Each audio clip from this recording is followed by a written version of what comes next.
All right, what's up, guys? Welcome back to another episode of the Living the Dream podcast. Today on the show, we have Reggie Johnson from the show Reg and ATL. Reggie, how you doing? Man, it's a great day. Love to be here, man. Very happy to be on with you, man. Of course, man. I'm happy to have you, and we'd like to jump right in, as you know. So, if you could start with Yeah. telling us a little bit about yourself and what you like to do for fun, that'd be great. Man, what I like to do for fun is what I'm doing currently now, being on these shows, man, doing these podcasts. I've been doing those for about 5 years or so. I do a show called Reg and ATL that I've been doing for about roughly 4 or 5 years. And it's been an amazing journey, met a lot of new people. So this is kind of what I enjoy doing in my free time. There we go. There we go. And what fills your days outside of podcasting? I'm an event manager. So I run events and they can range from like corporate events, celebrity events, weddings, all that type of stuff. It's not a bad business to be in, man. I've had 9 to 5s before and it's been very interesting being on this journey because I've had this job now for about 6-ish years or so. And it's been crazy. Gotcha. Is this also a 9 to 5 or is this your own thing?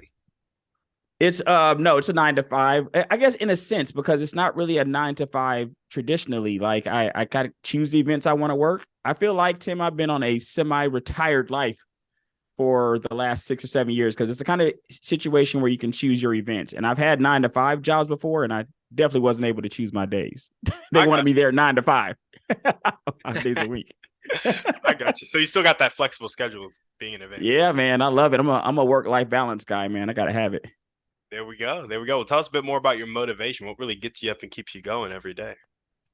I think that's just progressing, man. I feel like we're all responsible for moving things forward for another generation that comes after us, whether that's 5, 10, 15 year age difference or so. And I think that's the main motivation, just getting up and making sure that I'm doing my very small, minute part to add to that progression. Mm, I got you. And has that been a thing your whole life, or when did you kind of across that realization? Um, I would say it hasn't necessarily been a life theme, but it's been the theme for most of my adult life. Like when I was, in my teens, I didn't care about much. I was playing video games, hanging out. That was my life dream at that particular time. But now I think, after you get into your 20s, 30s and stuff, you start to kind of like think about what are the bigger contributions that you can make besides just ones to your everyday life. Yeah, no, I feel that. I used to play a lot of video games too, and I still play every now and then. I still watch TV every now and then, but it's just not as fun. Honestly, it kind of bums me out when I do it. I'm like, Really, man, I am a video gamer, man. I could still game quite a bit, but it's just that as an adult, like you have like adult stuff to do, so I don't get to put in those days on end that I used to be able to put in. It's just not yeah, feasible right now. like I love a good hour. I love even 2 hours. But like when Yeah, I get to man. like if I have a full Saturday and I'll play for like if I play for like 6 hours straight or something like that, I just feel bad about myself. I'm like, I really just want to go do something impactful right now. And it's because I've gotten that bug of like for the longest time in my life, I was beholden to my parents. I love making an impact now. And so I can play, I can watch, I can do all that stuff to relax at the end of the day. But I also need to have my things that kind of move the needle forward and also kind of progress things for the next generation. So I feel you on that motivation. For sure. Well, awesome, man. Now that we kind of know who you are, what you're about, tell us about your dreams and goals. What's your vision for your life going forward? I think just more of the same, like being able to find more ways that I can contribute to causes and things that I like to do. When it comes to dreams, I would say maybe traveling more. Your typical situations, I definitely would like to travel more because I don't feel like there's never enough traveling you can do, Tim. Like you can't travel to enough places. There's not enough life to travel to all the places we want to. So I feel like that's the one that stays on a lot of people's bucket list for a good reason, and it's on mine as well. But when it comes to dreams, it's just being able to make that biggest contribution that I can, whether it's through when you're doing podcasts, is helping people with their time. Like, it's not necessarily like a waste of time, but helping people in their free time, getting them through maybe moments. Because some podcasts can be very heavy, some can be a little bit lighter, but it's helping people get through some of these moments in their lives. I feel like that's a certain contribution you can make. but also financial contributions to causes and stuff that I like, and time contributions as well. I don't volunteer enough, Tim, to be honest with you. I haven't volunteered in a while. I'd rather spend the money than spend the time currently, but maybe that'll change at some point. I gotcha. I gotcha. What does volunteering excite you and you just haven't made time for it, or is it kind of like I'd rather just spend the money and then do what I stuff that I love to do outside of that? I think it's the latter, man. Like I could say to you, Tim, that yeah, volunteering is something I really love to do. I just don't spend the time. But then that won't gel with the beginning of the show. And I'm talking about playing video games and stuff like I could be spending less time on video games Yeah, and more time volunteering, you know? So I would say it's probably one of my goals to work towards volunteering more because I have done it at times and I do remember fondly on those times. Um, but I definitely do need to make the donations of money kind of catch up with the donation of time. You know what I mean? So that's something I gotcha. will definitely be working on. I gotcha. If you were to go volunteer, what causes would you kind of contribute your time to and contribute your money to? Um, right now, I contribute more money to educational causes, stuff like Wikipedia. Wikipedia is one of my favorite too. So one of the reasons is I like contributing money to causes and things that provide tools for people to be successful, but just the tools. I'm not really a big person on providing somewhat handouts, you know, and I understand that sometimes people need those, Tim. That's not a knock on people who may need that in their life. You know, I've been there, so I understand that.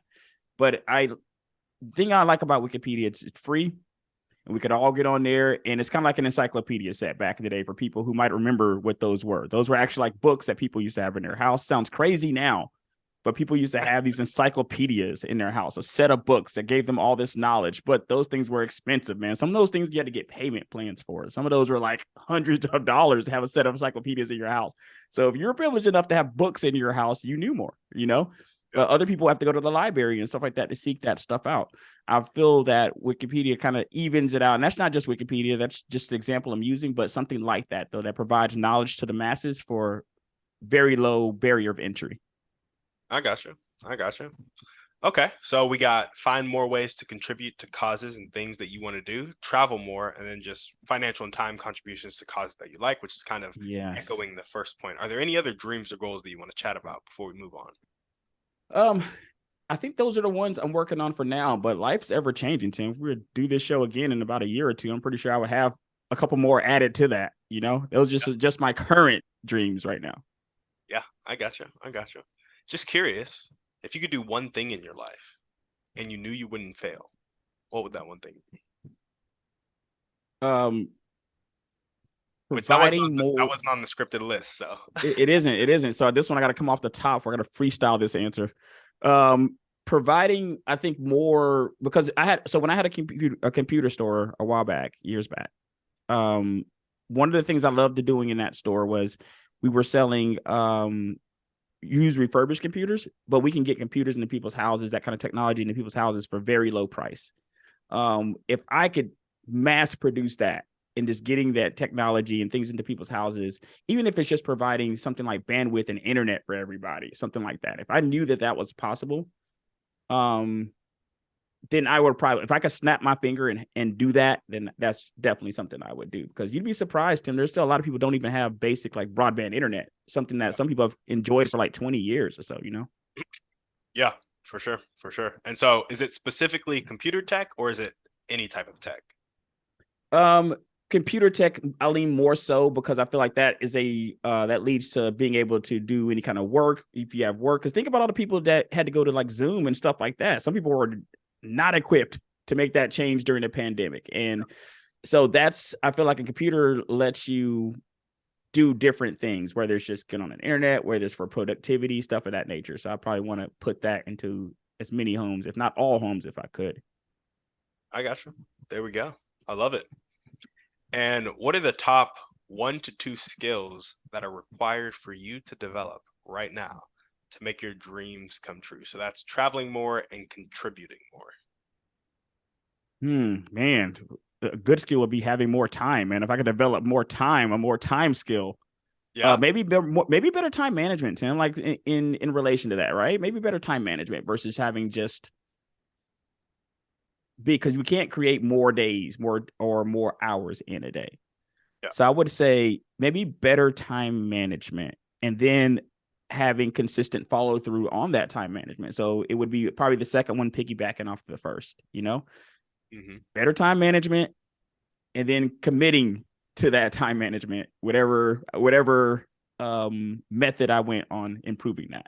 What do you think that time management would look like if there was a gun to your head? You had to come up with a system in the next 48 hours, really the next 2 minutes because you're on the podcast. What would that system look like? I would say like I don't know, maybe just breaking the day down in certain hours. Like, you get up, and I'm a big treadmill guy, so I hop on the treadmill. Didn't be able to just, I guess, be as productive as possible, because a lot of things going through an adult life, you get pulled away by so many things, right? And if you could just remove all the little things that kind of pull you away as an adult, then I feel like we'd all get more done, but it's just so hard. It's kind of like when people aren't in the office, right? They say, I got so much more done when I wasn't in the office. Then they go back to the office, they're getting pulled in all these different directions that takes them off of their core focus of being there, So it'd be something like that for life versus, just having that problem being in the office or having office distractions. Gotcha. So it's a little Minimizing bit life distractions. I feel you. It's a little bit of that saying no to things, a little bit of focus. Sounds like where that time management would really, and some prioritization sprinkled in there, maybe. Yeah, for sure. And then staying focused kind of like on that system, because a lot of times you don't see the improvement every second, but if you stay focused on something and you look back a few months, a year or two down the line, you'll see that your productivity has increased dramatically, and you're moving closer kind of to what you want to be, or where you want to be. Yeah, absolutely. That consistency. Ever read The Compound Effect by Darren Hardy? No, maybe I should. Let me take my own notes here, Tim. The compound effect, huh? Yeah. What's that about? It's literally about what you just, not exactly time management, but the whole idea of I can be the best. This is kind of like the tagline, the TLDR, if you will. I can be the best at anything if you give me a long enough time horizon, because I'm the most consistent. And so it's about doing the small things every day over a long period of time and measuring your results kind of based on the process, as opposed to, hey, I'm going to get this result in the next 2 weeks. It's like, hey, I'm going to do this behavior for the next 10 years and look at my results at the end of that 10 years. So that's kind of what the compound effect is about. And he gives you all these examples of why starting really small and being consistent will drastically change your life, as opposed to something that is one of my fatal flaws. I hate starting small. I love to go big because I'm a big fan of 10X rule by Grant Cardone. And so, like, even with this podcast, I was like, I'm going to start a daily podcast. And it is daily now, but it's harder to be consistent with a daily podcast than it is a monthly podcast, For sure, man. I'm weekly, man. I don't know how you're doing that. Hey, it hasn't even been a full year yet. I'm coming up on a full year. But yeah, it's funny enough though, I started the podcast to build consistency because I didn't have that as a character trait. And so I was like, I'm gonna post daily on a podcast, and I'm just going to post daily on a podcast. It's not going to be, which is probably why this podcast hasn't grown like I wanted it to grow. It's not very niche focused. There's not like a firm business behind it with a product that's specifically for my target audience. There's like none of that like business and marketing stuff that would really help the podcast grow. And then I could pour more money back into advertising the podcast to help it grow even more. There's none of that because it was solely designed for consistency. And I didn't know a lot of that business stuff back then when I started a year ago. But I've been still time, Tim. There's still time to figure all that stuff out. The podcasting is a journey. I have the same issue because my podcast can be all over the place genre-wise. It doesn't fit neatly into one genre. It might fit neatly into like 5. It's not like 1,000 genres, but it's way more than one. So it's I understand what you're going through there, but it's a steady process though, Tim. Don't be too hard on yourself. Just if you have if you want to go in a certain direction, you got to start at least with one thing. And if the consistency is the first thing you want to start with, at least you've started with that.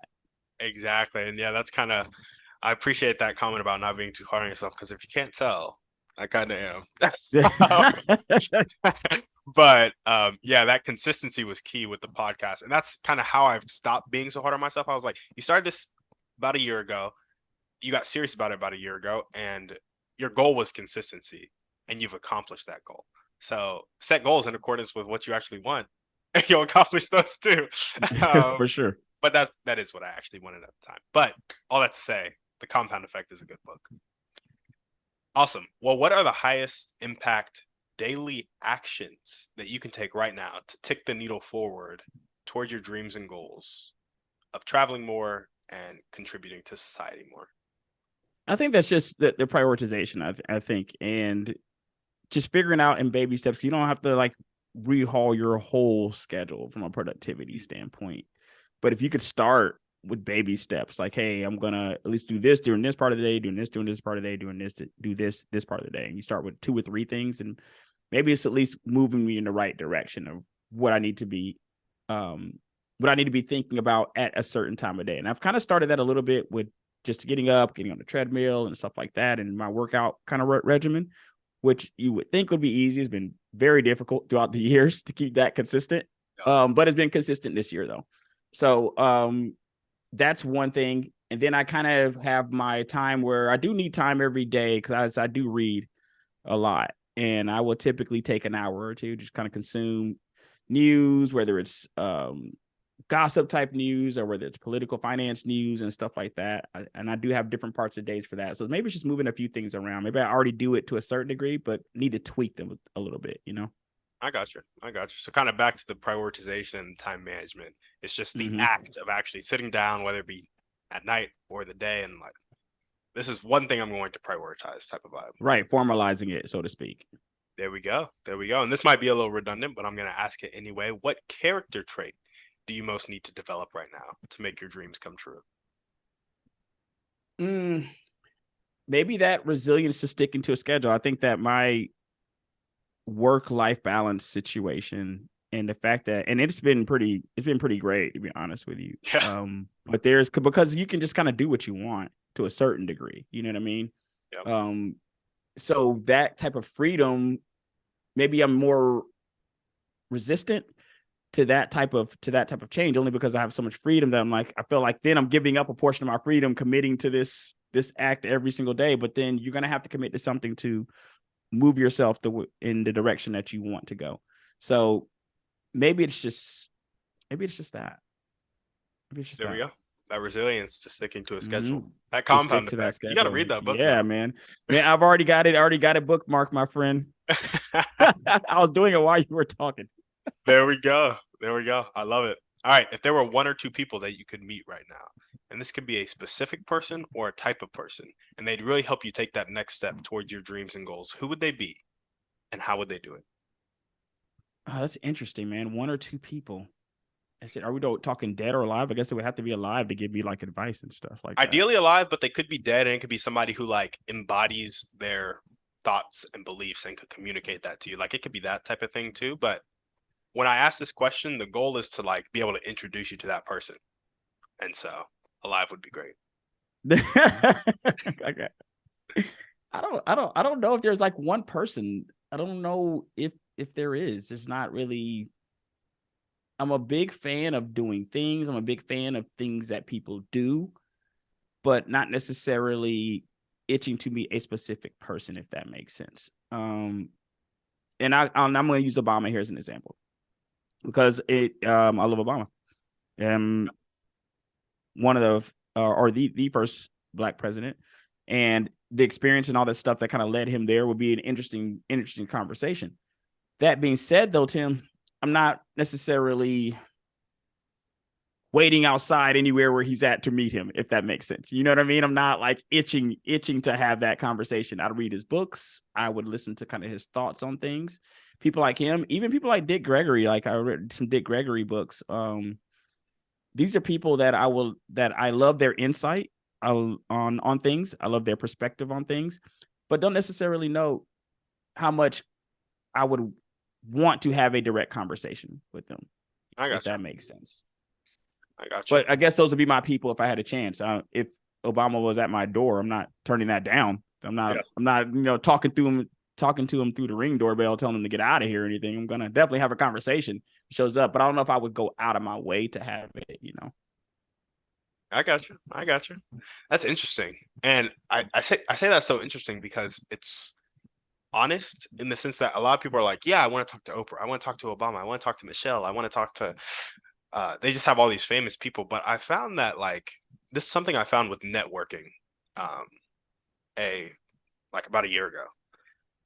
And the thing about networking is if you don't have like a value vehicle, like some way to like where you're bettering your life and they're bettering their life and you guys are doing that together, if there's not a method for that, a lot of those conversations aren't necessarily needed. They are the it would be Right. nice type of vibe. But like if Obama was like, yo, I have the systems to help you snap your fingers and mass produce computer tech for people's homes, you probably want to have that conversation a bit We're more, you having that know? conversation. Absolutely. Absolutely, man. Exactly. And so I think that value vehicle is so important, which I think is a critical part of networking that a lot of people miss, and at least I missed. So by a lot of people I'm saying when it comes to the professional world, because I was just going to all these real estate meetups, but I didn't have the potential to do any real estate because I had no skills or capital or deals to bring to the table. And so a lot of people were like, they would talk with me, we'd be kind of friends, and then nothing would happen because Did I it feel like a larger version of small talk, so to speak? Like you're not doing necessarily just small talk. It might be conversations that may seem substantive in the moment, but don't necessarily lead to anything substantive. that's exactly what it was. And when I realized it was that, I stopped going until I was like, until I built a vehicle of value where it's like, I'm going to put more money in my pocket. I'm going to put more money in their pocket. And I'm going to put more money in a customer's pocket, or I'm going to impact somebody as a result of this conversation because of what we can bring to the table. These conversations I'm kind of done with. And so, Right, right. um, now I have these conversations still where it's like I don't necessarily have the value vehicle together. This podcast is one, it's growing into one, but ultimately it's like I just enjoy having these conversations, right? Yeah, Uh, same. I feel you there. exactly. But this isn't even the value vehicle that I'm talking about as of yet. It's getting there. It'll be there one day, but um, just building. Nice. Well, awesome, man. Now we're gonna jump into our thriving three. All right. And first question is, what's your favorite book, movie, or podcast? Pick one. Okay, so let's go with favorite book. Favorite book is Who Moved My Cheese. Mm, Now, this was hard because there's Rich Dad Poor Dad, which yep. is a great book only because these books are actionable books. Like there are certain books that I've read, or I could read biographies, something like that, but it's hard to. You can look at somebody's list or read somebody's biography, but unless your life is moving, it's hard to just take one thing out of there, and not have everything else that is their life that kind of led up to that moment. You know what I mean? Yeah. But when you're reading books like Who Moved My Cheese, which is just kind of a book that I'm not sure if you're familiar with that book, but it's a book that is just kind of tells you that you got to kind of move on. You can't sit and dwell on things too long. Like you have to be moving on constantly, you know? That book has helped me in life. And Rich Dad and Poor Dad is a book that was actionable for me for certain parts of it. So both of those books have been pretty pivotal, but I would say Who Moved My Cheese probably slightly more Here in we my go. life. Love it. I have seen that book a lot, like circling entrepreneurial circles, but haven't read Mm-hmm. it yet. Great book, man. Good book. It's a short read too for anybody who wants to read it. It's a very short read, but Yeah, it's substantive. It's a substantive short read, is what it is. there we go. I'm gonna have to pick it up. Well, awesome. What's one way you like to take care of yourself? Um, Let me see. Exercising. That's easy. That one's easy. Easy, easy, easy. For anybody because you can be like me, Mr. Lazy person who did not like to exercise, and then I had uh good genes, so I was skinny for a long time, and then got older, and then wasn't. So it's kind of a situation where that's just the endorphins alone, the clarity of thought that you can get from like a walk. You don't have to have a treadmill or a home gym or anything. You can get clarity just from a walk. So I would say the best way, the one way I like to take care of myself is by staying fit. Mm, there we go. Alrighty, we're skipping the third question because I'm pretty sure it's gonna be redundant. So we're just awesome. So we got our final series of questions now. These can get a bit personal, so if you don't want to answer them, you can just be like, pass. And I'm we'll an open book here, Tim. Let's do it. love it. What is one limiting belief that continues to pop up in your life, if any? I don't know if it's a belief more than a thought pattern. Like your thought pattern can be limiting in of itself. It's not necessarily a core belief I have of any one thing, but I would definitely say you it's hard to overcome self-doubt when things aren't happening overnight. And I think that that's just a human flaw, and a lot of people have. Like, we're imagining the worst possible scenario for things, whether that's an outfit, how people may look at that outfit, whether that's going for a certain dream that you may go for that maybe your friends may not think that that's a cool dream for to go for. And you can limit yourself by just these thoughts when nothing in actual reality has happened. When David not said anything to you about anything, but in your head, you come up with every possible, this could go wrong, this could go wrong. So I've been getting better at that. But I do think that I will still have more work to do on just conquering those more consistently. But I've gotten better at that as life's gone on. For sure. I feel that. I feel that a lot. And where do you think that comes from? I noticed you said it's an inherent human flaw. Do you think Mm-hmm. it was cultivated at all at any point in your life? Or do you think born with it and it hasn't been developed? I think that we're, and speaking from just people and other people who may have these kinds of issues, I think as human beings, we are risk averse because that's genetically what we are. We're genetic. If we think it's not safe here, we're not going there. And I think that just comes from just evolution, so to speak, in the Yeah. sense that where we come, a lot of our traits have come from our ancestors' traits, when they had to be very risk averse. They hear a noise in the woods or something, they have to pay a lot of attention to that. You know what I mean? And I think that it's a microcosm of that, so to speak. It's a small piece of that, in the sense of thinking that what's the worst that can happen. And I do think that you should pay attention to that. You don't want to just run into traffic, not looking, both sides of the street. You just want to run out there. But at the same time, you don't want to get into a position where you never leave your house because of traffic. Yeah. I feel you. If I can use that metaphor there. I got you. And do you have any actions that are like that, never leaving your house because of traffic, that reinforce the kind of self-doubt when things aren't happening overnight? I think that those actions are kind of more of it's more of inactions, I would say, Tim, because I feel like that's what a lot of these things lead to. A lot of them don't really lead to a lot of actions. These self-doubts lead to a lot of inaction. And that's the problem. That's why when a lot of people, when they ask me about podcasting, I tell them just to start it, because that's going to be your biggest hurdle right there. If you're trying to think about who will listen, if somebody will listen, why would somebody listen to your show? If all those thoughts creep into your head, it's more than likely you won't ever start one. You just got to do it. And then you're actually doing it, and you're dealing with the problems that are kind of come with actually being in the field versus the hesitancy to ever jump in. Yeah. But what about the I am a person who likes to put my best foot forward objection that you'd get to that? Because I've seen a lot of people that will be like, I like to put out quality, and because I like to put out quality, I'm going to take my time with this, and then they just never get around to doing it. Right. That's because in our head, if in my head, I'm going to use Joe Rogan as an example here. In my head, if I think that I have to compete with Joe Rogan day one, and you look at his studio and you look at all the stuff he has going, and you think, hey, man, this is what I got to do. I think that part of the problem is thinking about the finished product versus thinking about the journey to get to the finished product. When it comes to a person like Joe Rogan, using the same example, he's been in the game 11, 12 years. Like, if you're thinking that you're just going to come in and then have that same amount of influence, quality, listenership, you haven't done the work to get there.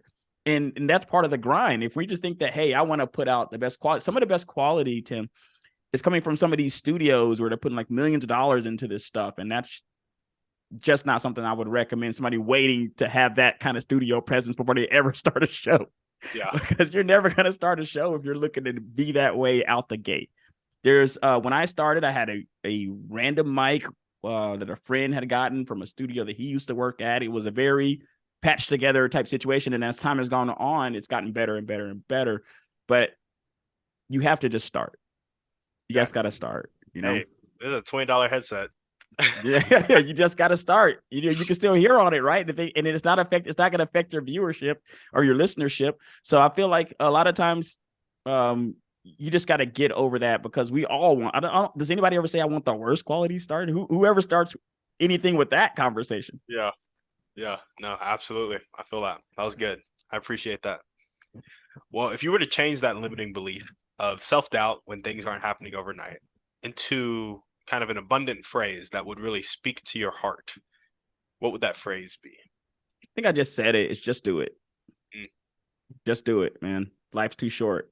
Do it, and then you'll see what happens. It's rarely ever, if ever, is it as bad as we think it is. A lot of times in our head, Dude, like never.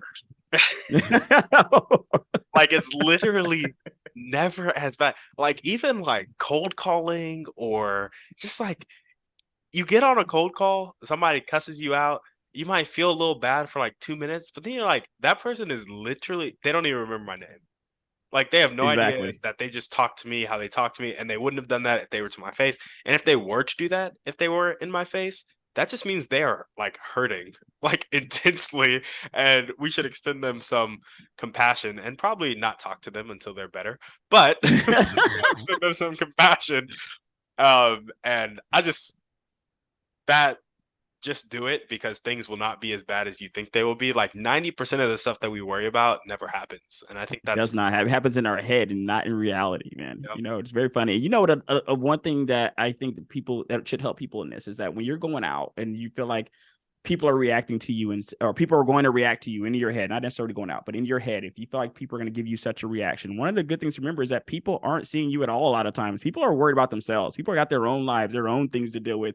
That outfit that you felt was going to look crazy, that reaction that you felt people would have to your conversations and everything, people are not thinking about it at all. They yeah, could, because they have their own lives. yeah. It's so true. Alex Hormozy said something the other day. He was like, if you're gonna die, and then literally like a day later, most of the people in your life are gonna move on, and then like a week later, your family's going to stop crying every day, and then 4 weeks after that, like your family's gonna have to be figuring things out financially, and then 6 months after that, life will be kind of normal for everybody again, and you'll be Yep. a thought every other week or so. It's like Very true. if you're gonna die and that's gonna be reality, like why live based on these people's opinions who won't even care about you a second after you're They're gone? not, man. They're going to go on with their lives. Yeah, pretty wild thought, especially because like death is like um, such a real thing for all of us, and it could happen at any second. So to be living Yes. limited is just so, ugh, it's It's not. hard for some people to get over that, Tim. And death is the pretty much the price of admission for life. Yeah, So it's like the cost of living, so to speak. You know what I mean? And I think that you just bring up a good point there. People are you might as some people, they say some people live but don't really live a good life. And I think just trying to live thoroughly as possible is something that a lot of us aim to do, but it's just hard for us to yeah, get it out of our head sometimes. absolutely. Right there with you. Right there with you. It's yeah, really hard for me. Shoot, I'll be like putting up a reel and it's poor quality. Like thinking about what other people are gonna think when it's like I need to put up the content, and I need to improve the quality as I grow. It's like Yes, just put it out, and then things will get better. Have you watched some others? There's been some shows that come out, whether they're sitcoms, whether they're talk shows, that if you were to go back and look at some of their earlier footage versus how polished it may look 5, 6, 7 years down the line, it's a very big difference. huge. They don't get there overnight. Yeah. No, absolutely. Absolutely. Well, awesome. When your beliefs start to take over and you catch yourself in that phase of inaction, what thoughts or actions do you resort to in order to take back control? I think just remembering some of what we've already talked about, that it doesn't really matter. Doesn't really matter. It matters maybe to me in that moment, but then I'm able to come out of it. And I think that Who Moved My Cheese, even though I read that book a long time ago, I read that book a very, very long time ago, has something, it has always been a core belief that you got to move on. You Yeah. got to move on. And even if I have inaction and that inaction lasts a day, it's up to me if it lasts a week. It's up to me if it lasts a month, a year. Eventually, I'm good at getting going eventually. Yeah. There we go. And we got one last question for you. All right. All right. I want to frame this next question. Alex Hormozy, who I'm a huge fan of because I've already mentioned him like 2 or 3 times. He said that the difference between manipulation and help is intent.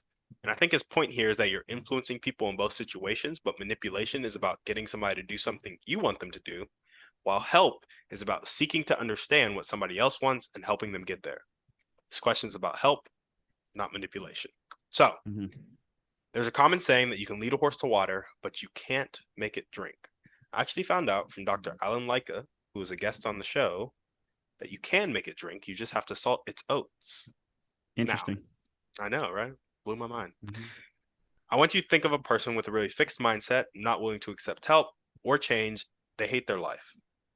How can we, you and I, create an environment to salt their oats and help them change their life?